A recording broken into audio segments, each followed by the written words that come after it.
नमस्कार. तुमच्या मुलाला पेन्सिल पकडताना त्रास होतोय का? किंवा लिहायला बसले की तो कंटाळा करतोय का? बटन लावणं, चेन लावणं अशा छोट्या-छोट्या गोष्टी करतानाही त्याला कठीण वाटतं का? हा फक्त आळशीपणा नाहीये. हा फाईन मोटर स्किल्स किंवा सेन्सरी इंटिग्रेशनचा इश्यू असू शकतो.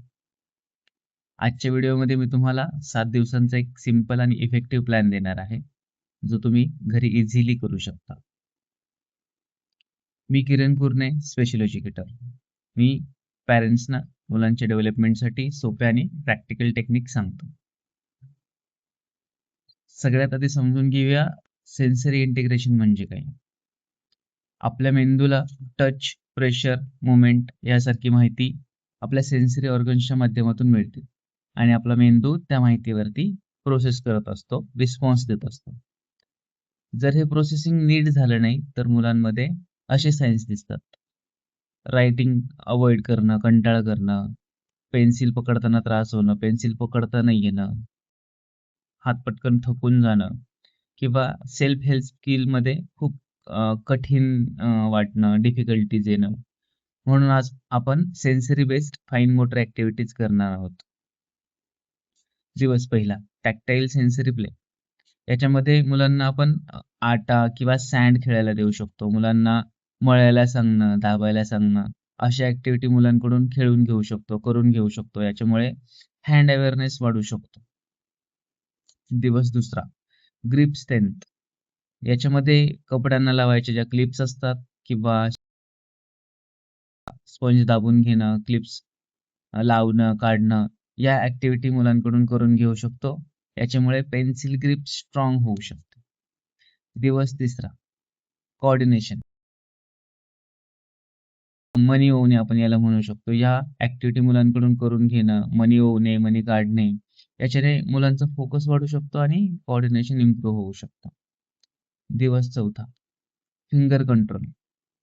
याच्यामध्ये पेपर फाडणं, मुलांकडून 3 बोटांच्या साहाय्याने पेपर फाडून घेणं आणि तो फाडलेला पेपर एका पेपरवरती पेस्ट करणं. म्हणजे याच्यातून कोलाज ॲक्टिव्हिटी आपण मुलांच्या घेऊ शकतो. याच्याने काय होऊ शकतं तर रायटिंग कंट्रोल इम्प्रूव्ह होऊ शकतो.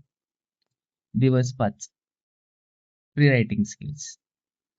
याच्यामध्ये मातीमध्ये, वाळूमध्ये किंवा रांगोळीमध्ये ट्रेसिंग करायला लावू शकतो. मुलांचं नाव काढणं, वेगवेगळ्या आकृत्या काढणं या मुलांकडून करून घेऊ शकतो. याच्याने मुलांचं रायटिंग रेडीनेस वाढू शकतो. दिवस 6वा बायलॅटरल कोऑर्डिनेशन. याच्यामध्ये बटन लावणं, चेन लावणं याची प्रॅक्टिस मुलांकडून करून घेऊ शकतो. याच्यामध्ये करताना आधी मोठ्या बटनांपासून सुरुवात करून छोट्या बटनांपर्यंत आपण येऊ शकतो. याच्याने मुलं स्वावलंबन शिकू शकतात, स्वावलंबी होऊ शकतात आणि त्यांचं सेल्फ हेल्प स्किल सुद्धा सुधारू शकतं, इम्प्रूव्ह होऊ शकतं. दिवस 7वा हा फन डे म्हणून आपण ठेवू शकतो. याच्यामध्ये मुलांना जे कणिक आहे, आटा आहे हे खेळायला देऊ शकतो आणि याच्यामधून वेगवेगळे शेप तयार करायला सांगू शकतो, वेगवेगळ्या आकृत्या तयार करायला सांगू शकतो.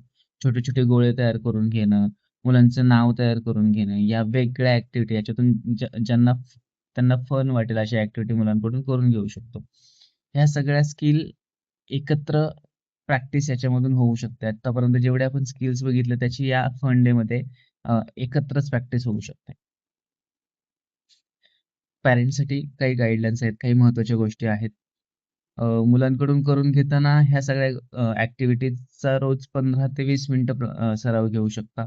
मुलांना एकदम प्रेशराईज करू नका की केलंच पाहिजे, करायलाच पाहिजे. कन्सिस्टन्सी खूप महत्त्वाची आहे, सराव खूप महत्त्वाचा आहे, सातत्य खूप महत्त्वाचं आहे.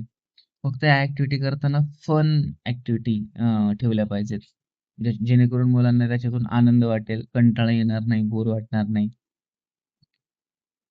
जर तुम्हाला अशा प्रॅक्टिकल पॅरेंटिंग टिप्स हव्या असतील तर आद्या माइंड केअर चॅनलला नक्की सबस्क्राईब करा आणि तुमचं मूल कोणती ॲक्टिव्हिटी आजपासून ट्राय करणार कमेंटमध्ये नक्की सांगा.